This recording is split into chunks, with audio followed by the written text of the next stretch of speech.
Good morning, friends. Good morning. Just seeing your greetings and appreciations for one another, and for being here, reflecting on our good fortune to just right now, the good fortune of being able to sit right here, wherever you are, wherever we are, however we are, whatever challenges may be going on, whatever your health might be like, whatever financial difficulties may be there, whatever relationship conflicts, whatever uncertainties or disappointments may be playing out. It's like, oh yeah, we're always living in some way. We're always living amidst the dukkha of the world. There's no other place to live. There's no other place to live. We're always living amongst the dukkha of the world. We're always living in a world where, on the one hand, we have this amazing human apparatus, this organism for creativity, for love, for genius, for communication, for cooperation, for love and wisdom and understanding. Wow.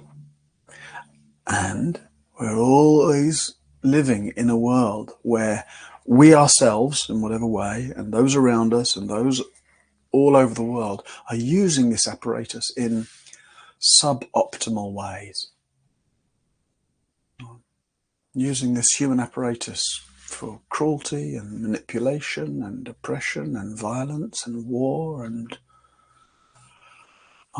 that's what it's like to be, it's what it's like for everyone.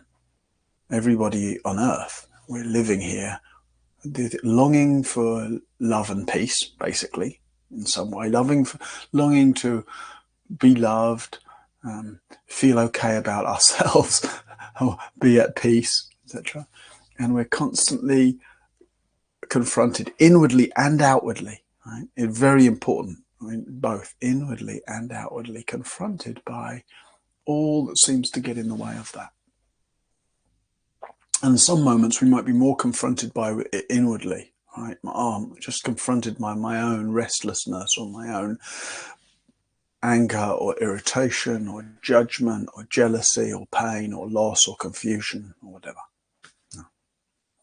And then other moments we might feel more confronted externally. Look what's happening in the world. Look at the ecological disaster.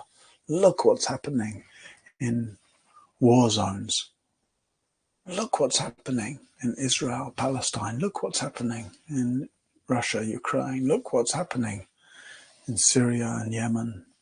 Look what's happening and on and on. And when we do that, of course, those are important reflections in some way. But how often when we do that, we have some idea that it shouldn't be like this. Some idea that we should not be like this. The world shouldn't be like that.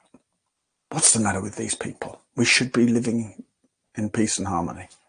And the same, we look inwardly. Oh, God, I shouldn't be like this. I shouldn't have to feel this pain. This shouldn't be happening to me. Or I shouldn't be reacting like this. So it's not about, if we don't get into the moral rights or wrongs of whether the world should or shouldn't be like this, whether I should or shouldn't be the way I am. The fact is, all the while we should on the situation, we can't see it clearly. We can't meet it clearly. What the world should be like is irrelevant, actually. It's, might be a hard truth to hear. But as soon as we get fixated on how those things or how those people should be, or fixated on how I should be, we lose a substantial capacity we lose a substantial amount of our capacity to meet how I actually am, Oh, what is this? Oh, I'm feeling anger. Oh, there's this agitation. Oh, there's this layer of judgment. It shouldn't be like this, or I shouldn't be like this. Oh, okay. Oh, let's just give that some space, some gentleness, some care and attention. It always has been, it always is, and it always will be.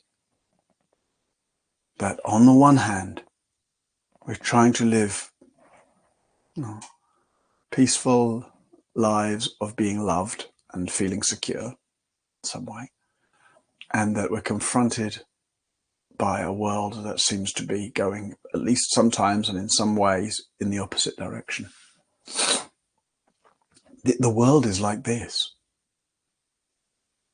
And it's like when we look at ourselves and imagine this ideal version of how we should be, when we look at the world and think how bad and wrong it is and that it should be different, what's the illusion that we're buying into? And so as if someday we might wake up and everybody's laid down their weapons and is living in peace. And of course we would love that to be the case. We might even manufacture prayers in that direction. May all beings live in peace. May all those who have violence in their hearts put down their weapons, put down their violence, come to peace in themselves and come to peace with each other. It's actually a beautiful wish to cultivate. But there's a difference between cultivating the wish and imagining that might ever happen. How many days do you think it might be until you wake up and the world has come to peace? Or how many days do you think it might be? The same thing internally, right? And we keep thinking, I shouldn't be so angry, and I shouldn't be so judgmental, and I must stop doing that, and my meditation's not good enough, and all that stuff, right? Which is the same thing, right? Same thing playing out. Pressure on oneself to be a certain way, pressure on the world to be a certain way. How many days do you think it might be until you wake up and all your neuroses are gone, and all your limitations have evaporated, and all your inner conflicts have come to peace? When do you think that might be? Or might it be not really the most helpful way of looking? Because that's the way of the world. We are, on the one hand, these instruments of the possibility of a life which is awake, open, free, loving, harmonized with life. And on the other hand, we're constantly confronted by that non-harmony, inwardly and outwardly. And so that's actually the bright line of a wisdom practice that cuts through all of that, is the learning the way we navigate that paradox constantly. Sometimes what we imagine the spiritual life to be is a going from the dukkha, sort of out of dukkha, going from the darkness to the light, going from the conflict to the peace. But actually, it's finding a free navigation amidst the constant interplay of darkness and light, conflict and peace, love and violence. Right? Just noticing George's little quote, but there, from victory to victory until final defeat. Yeah. Yeah. So I hadn't planned to say any of that this morning, but there we go. It's like, there's a line from Leonard Cohen where he talks about, spending so much of his life trying to create a masterpiece, trying to fashion something beautiful, something perfect out of the world. And one can see that as an external masterpiece, one's art, one's music, poetry, one's work, one's relationship, trying to make a masterpiece out of the world. Or one can see that as the inner process, trying to make oneself into a masterpiece. Oh, that's hard work. It's fraught with disappointment and inevitably judgment and then sense of failure. And then he talks about giving up, trying to create the masterpiece, and instead just sinking into the masterpiece. The entire texture of reality. A masterpiece that includes the darkness and the light, even though we prefer the one over the other. That includes, because there is this human capacity for peace and wisdom, because there's this human capacity to envision peace and wisdom, that can only happen because we recognize the opposite of peace and wisdom. We recognize the pain and the tragedy of violence and conflict. And again, large scale, wars playing out, small scale, the social scene around us, village politics. Okay, here I live in a small village here. The dramas of the world play out just on the scale of village politics. Or just inwardly. So when next time you have some kind of strong reaction about what's happening with other people, what your loved ones are like and should be like, what is going on around you and what that should be like, what's happening in the world and what that should be like. Just helpful to remember, hold on, can I not find exactly the same basic currents inwardly? It's very sobering. It's very sobering. Sobering and soothing to the heart. That we don't have to wait for perfection in order to know peace.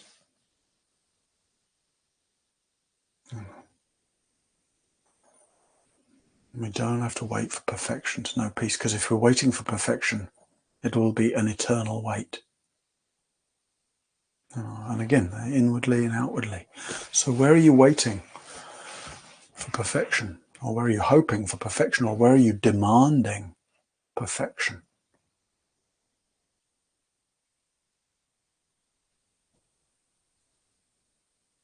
And we sink into the fact that things are never going to be perfectly the way we want them to be. But right now and always, things are perfectly the way they are. That's the masterpiece. And sinking into the acknowledgement that things are perfectly the way they are. Right? Not perfectly the way we'd like them to be. Very far, very, very far from it. But perfectly the way they are. And that's where there's something sobering and soothing. Oh yeah, right now, it's like this. Let's sit together in meditation, friends.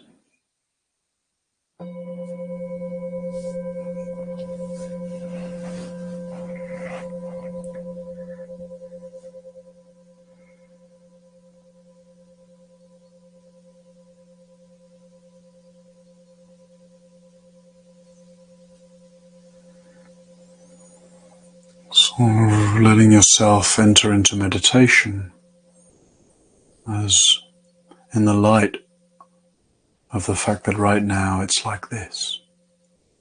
Inwardly and outwardly, physically and mentally. Just gently, gently entering into the like-thisness. Just the way body feels right now. The way breath is right now. Entering into an acknowledgement, a feeling sense of the way your mind is right now. Whether it's quiet or agitated, expansive or tight, giving up ideas about how things should be, entering into the way things are.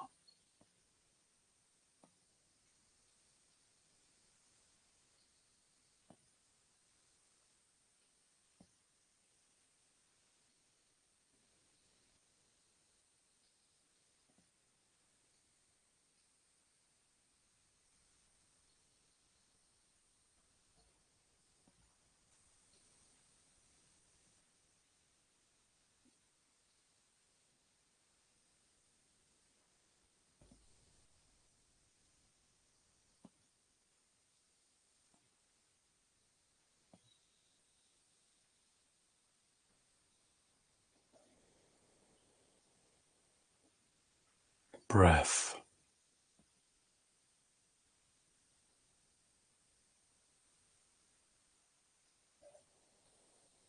Just like this.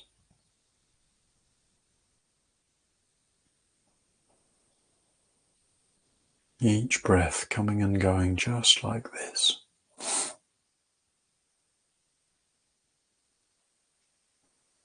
Not a right breath or a wrong breath.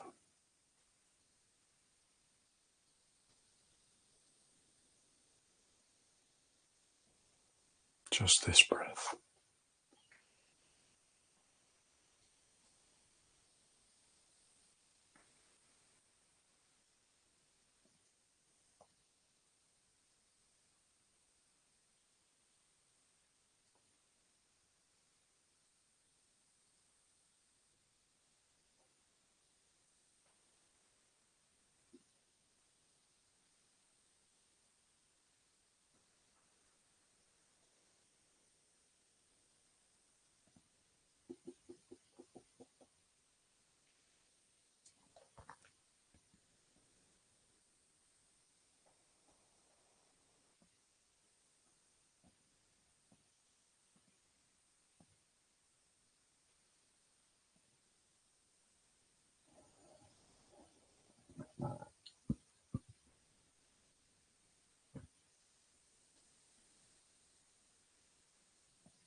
Bodily life, just like this. Whether sensations are hot or cold, comfortable or uncomfortable, tight or loose.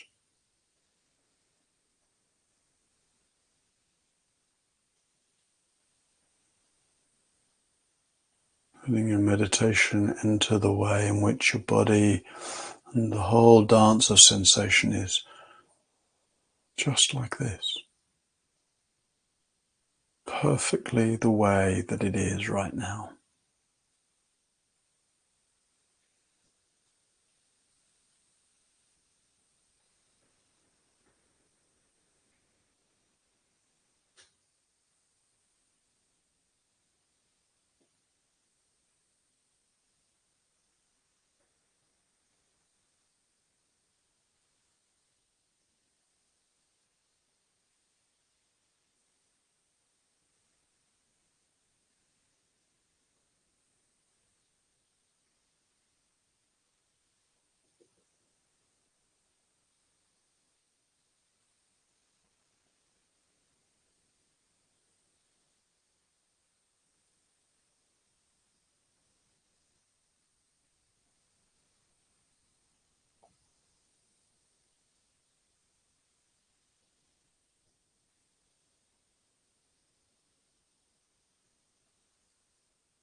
and the simplicity of sitting,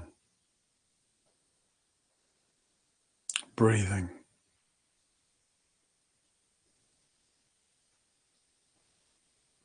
being here consciously.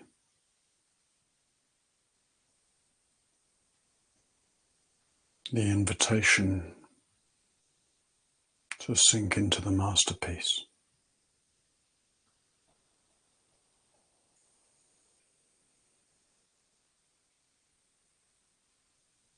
Sink into profound acknowledgement, not with the mind, but with one's whole being. But right now,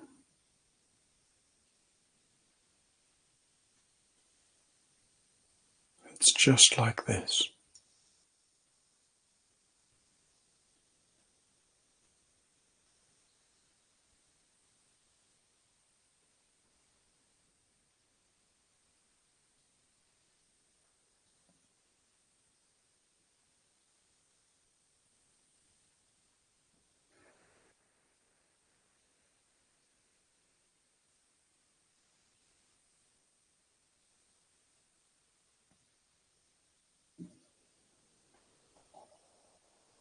Each breath and each sensation and each sound and each thought, each experience confirms the just like thisness of reality. Every experience confirms its place in the total fabric of this moment.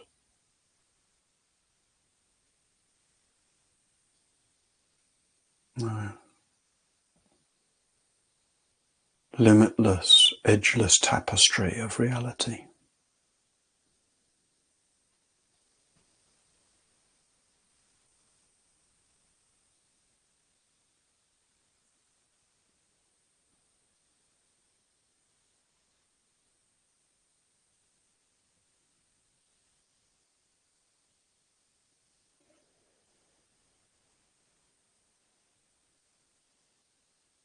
How things should be evaporates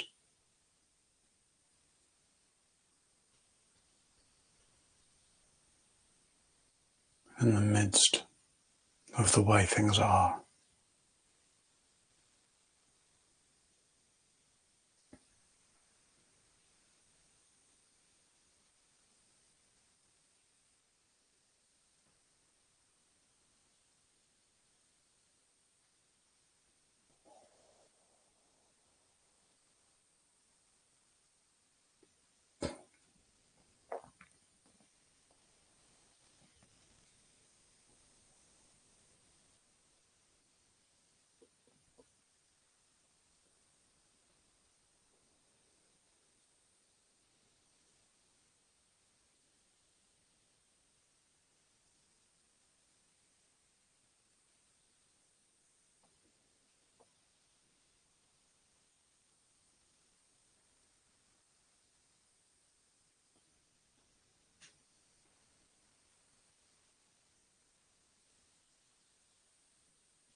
To surrender the way things should be, and the light of the way things are, is to relax. To relax one's objections, one's resistances, one's judgments.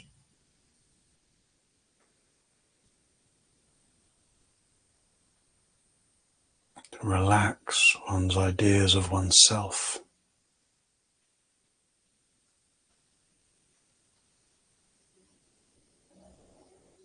To be subsumed by the just like thisness of everything.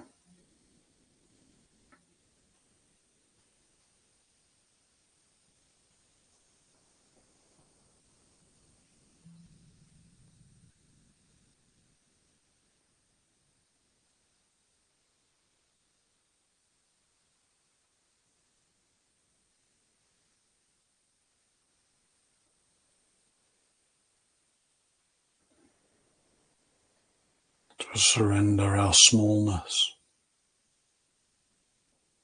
and also our grandiosity.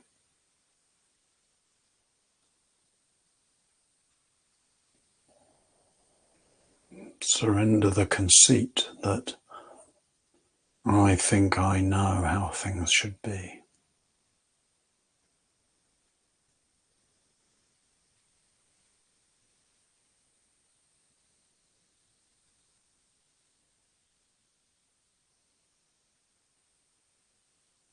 Surrender.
Each moment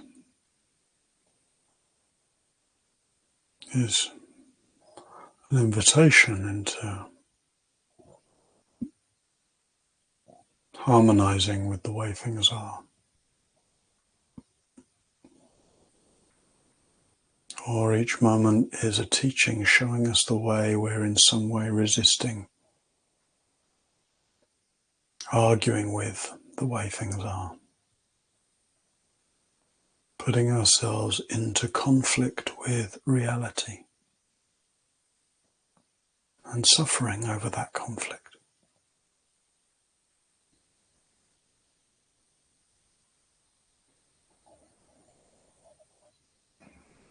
And so we find ourselves in each moment in the midst of our inheritance, the inheritance of the way we've struggled with and argued with reality, the way in which we inherit all of our ancestors, the whole human lineage and its arguments with reality.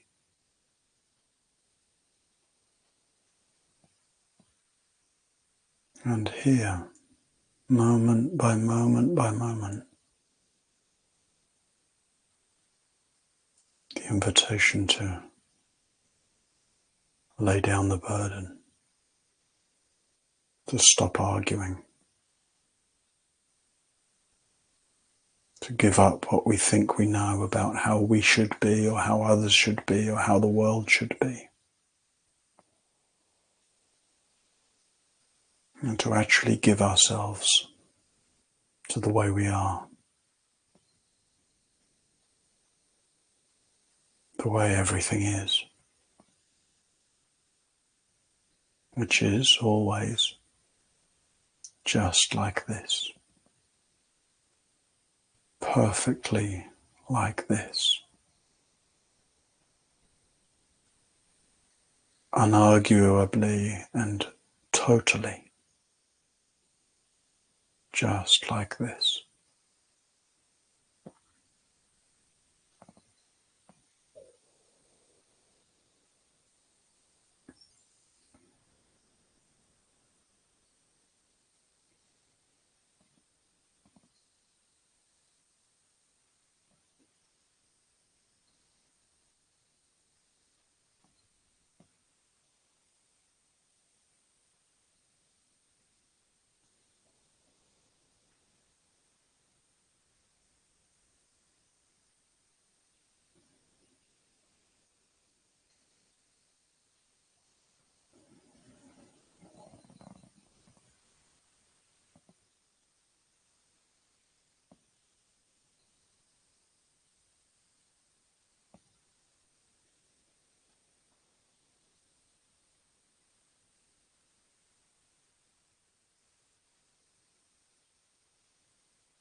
May we learn the art of surrender.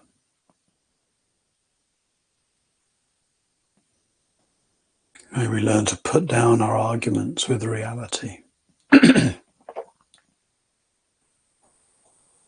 May we keep walking purposefully, gently, committedly in the direction of peace, harmony, compassion, and forgiveness. In the direction of world peace, inwardly and outwardly, and yet without imagining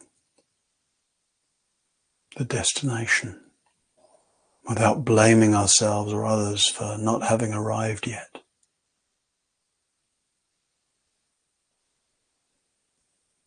So that we realize, like Thich Nhat Hanh says, that there is no way to peace, but that peace is the way.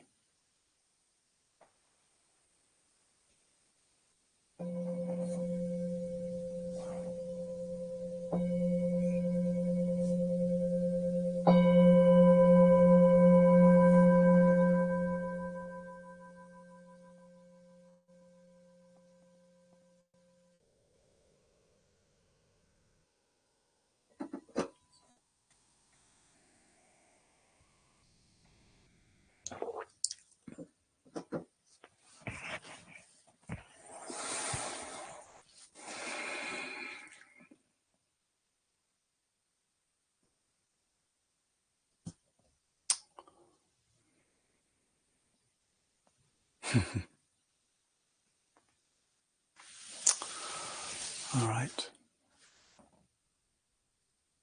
Some time for questions. Anything that's in your heart or on your mind, anything that seems like it might be helpful to give some air or exploration to, then please feel free. And just there's a car arriving outside. I'll just make very brief mention of dharna, of course. Dharna, dharna, dharna. All this. The expression of generosity of heart, wish to support one another. So here we are, supporting one another in various different ways, right? Letting teachings and practices be a support for one another. Letting our being here together be a support for one another. And dharna is very tangible, maybe the most tangible way that we really facilitate the practical realities of us being able to support each other. So however much we wish to support each other, however much, if we can't pay the bills at Sangha Live, we can't keep this show on the road.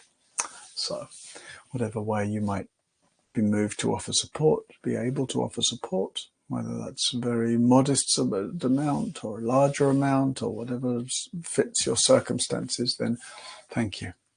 And you can find the link for that. Oh, right there in the chat that George just put, or it's also in the email you'll have received, etc., etc. Sangha.live/donate. All right. I saw one question from Kevin. What are your thoughts around caffeinated meditation? Can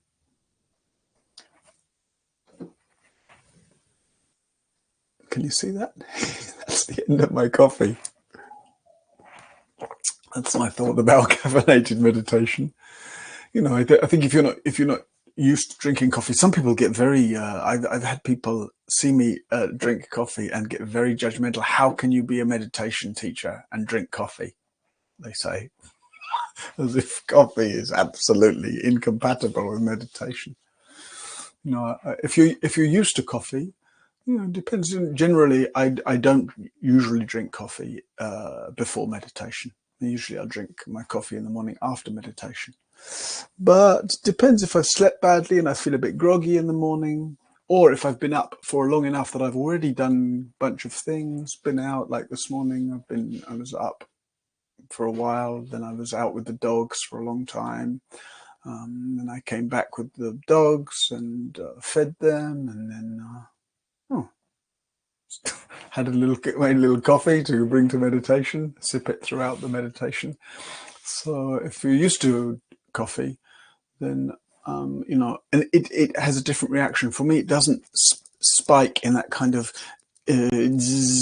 busy electric way that it seems to for some people. But it can have a brightening effect on the mind. So I don't have a view either way. If it works for you, it's good. If it doesn't work, don't do it. Okay.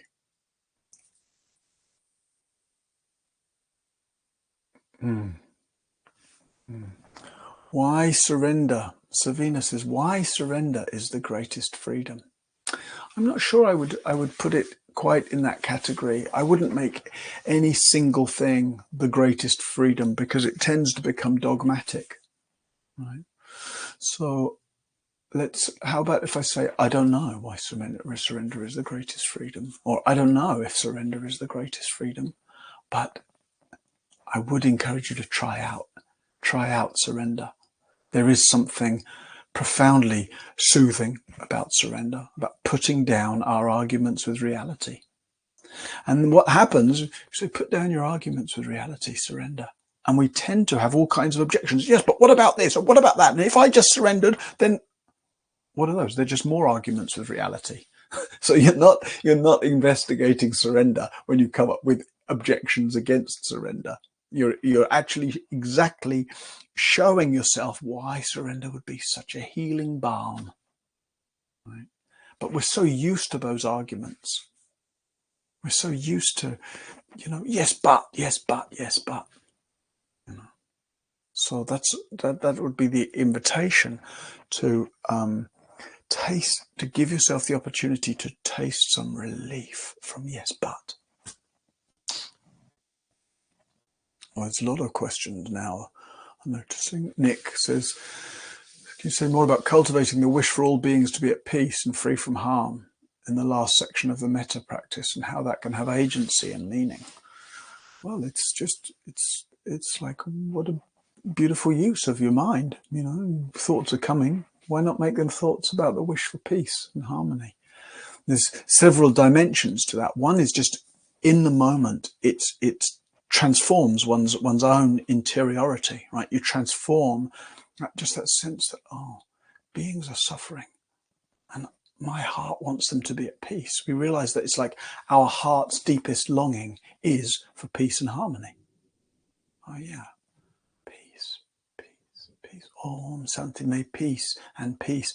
The last days I've been chanting the Guru Stotram, and it finishes Om Santi, Santi, Santi. And the translation of that I like the most is, may peace and peace and peace be everywhere.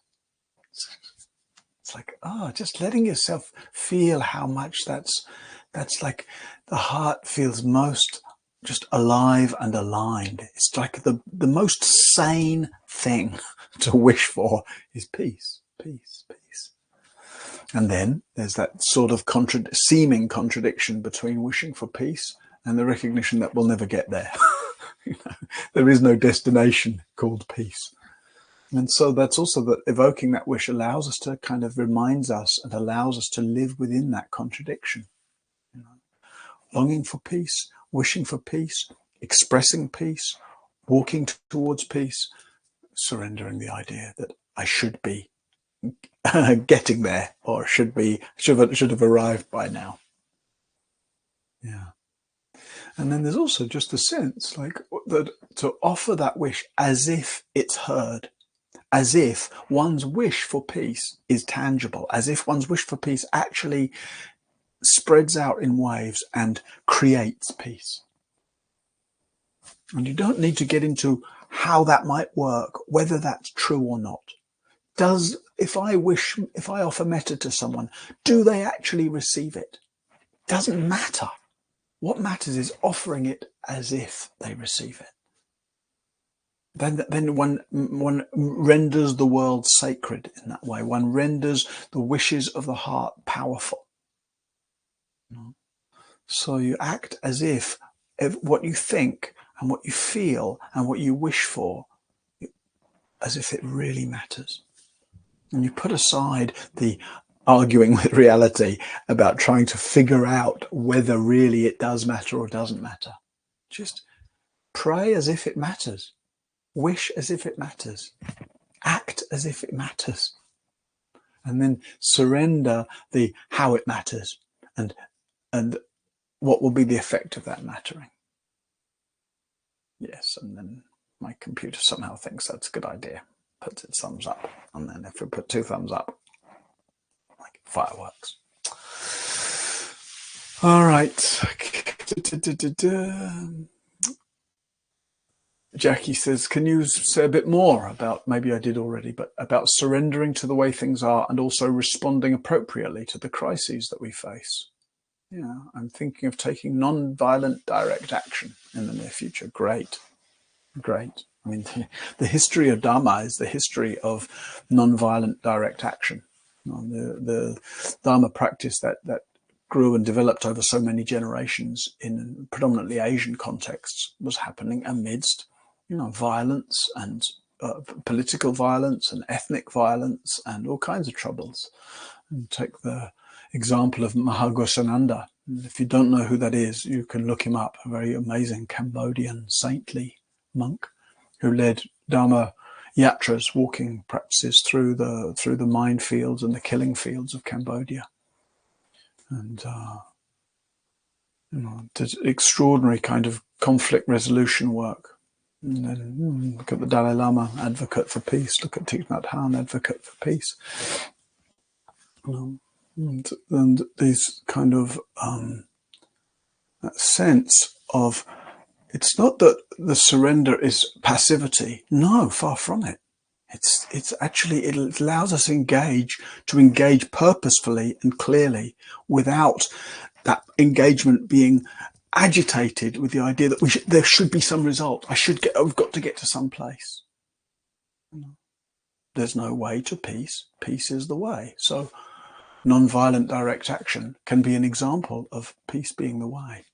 And you might consider the way maybe that non-violent direction is more potent, more aligned when it's not shot through with anger and blame and demand.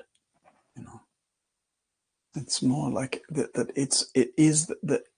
this action, me sitting here peacefully, me sitting here or standing here or speaking out here for the values that I believe in, right? That's the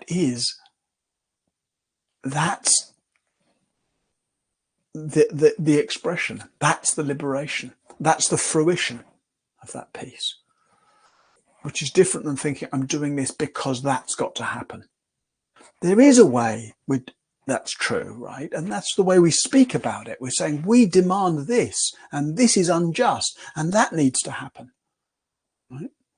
There is, cause and effect. There is change over time, but that sense of the way we sit in it, so that we're not generating the agitation of that inner demand and then suffering over the fact that it's not already the way I think it should be.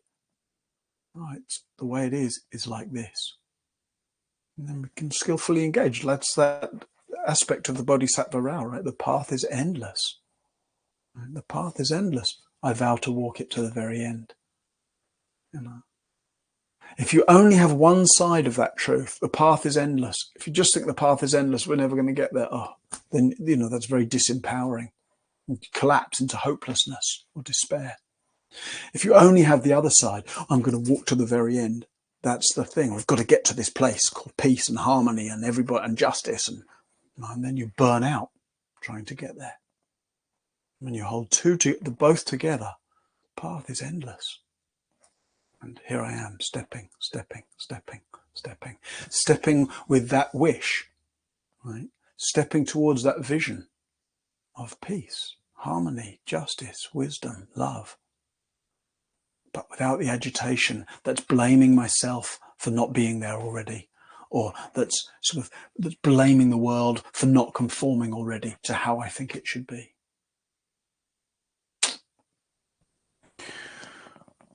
All right. Some people are happy and relieved to know that I drink coffee.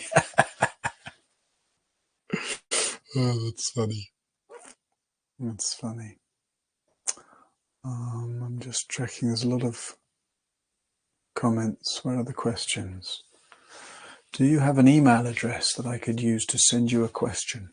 You can send me questions through Instagram, and every Tuesday I put up a thing on Instagram inviting questions that you can write in the chat there, and then every Wednesday I answer those questions as little Instagram stories, and I alternate between French and English. So this week I did it yesterday in English, next week will be in French, etc. Oh, and that's at Martin Aylward. Yeah. Ruth says, last question. Could you speak about surrendering to the reality of the judgments of others and how they impact our lives?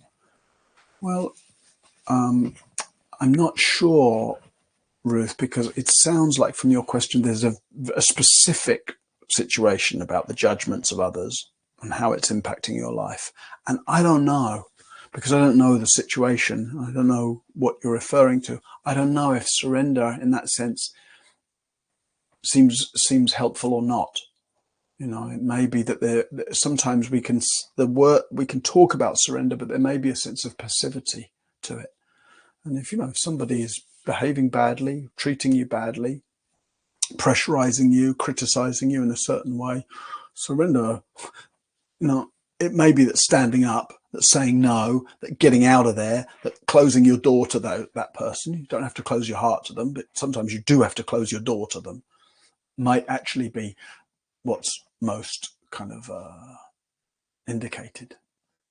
But the surrender component is the recognition, even though I don't like this, and even though this person's behaving badly, okay, this is the way it is. This is the way it is. And what does that mean? It doesn't mean, oh, nothing I can do about it, passive. It means, recognizing it's like this. This is this person acting out of their own confusion or hurt or what, their own unresolved heart, basically. And this is the way it is. It's painful for me to feel their judgment or criticism, etc. And from that acknowledgement, that's the dimension of surrender. This is the way it is. We can actually get some clarity about what might be a skillful response. All right, friends. So it seems like seems like a lot of people are going to go off and drink coffee now. It's interesting how much I wondered whether to even. I thought people don't want to hear me talking about coffee in response to Kevin's question, but apparently, yes, they do. All right. Thank you, friends, for your practice and your presence, your many kindnesses to each other in the chat, the general sort of supportive atmosphere that you create here. Yeah, very appreciative. Please go gently through the day, and I'll see you tomorrow.